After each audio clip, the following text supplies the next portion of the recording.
আপনার জন্য এবারের প্রশ্ন, আল্লাহু আকবার।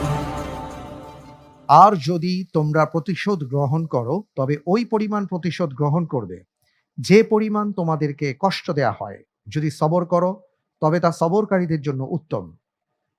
প্রশ্ন হলো, উক্ত আয়াতটি কোন সাহাবীর শাহাদাতের পরিপ্রেক্ষিতে অবতীর্ণ হয়? এ হুবাইব বিন আদি রাদিয়াল্লাহু তাআলা আন, বি যায়েদ বিন জাসিনা রাদিয়াল্লাহু আন, সি হামজা বিন আব্দুল মুত্তালিব রাদিয়াল্লাহু আন, ডি আব্দুল্লাহ বিন রাওয়াহা রাদিয়াল্লাহু আন।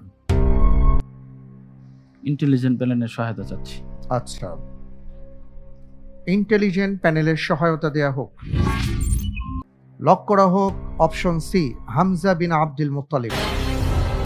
হামজা বিন আব্দুল মুত্তালিব, আপনার প্রশ্নের উত্তরটি সঠিক হয়েছে। আলহামদুলিল্লাহ। আলহামদুলিল্লাহ। কোরআনে কারীমের আয়াত নাযিল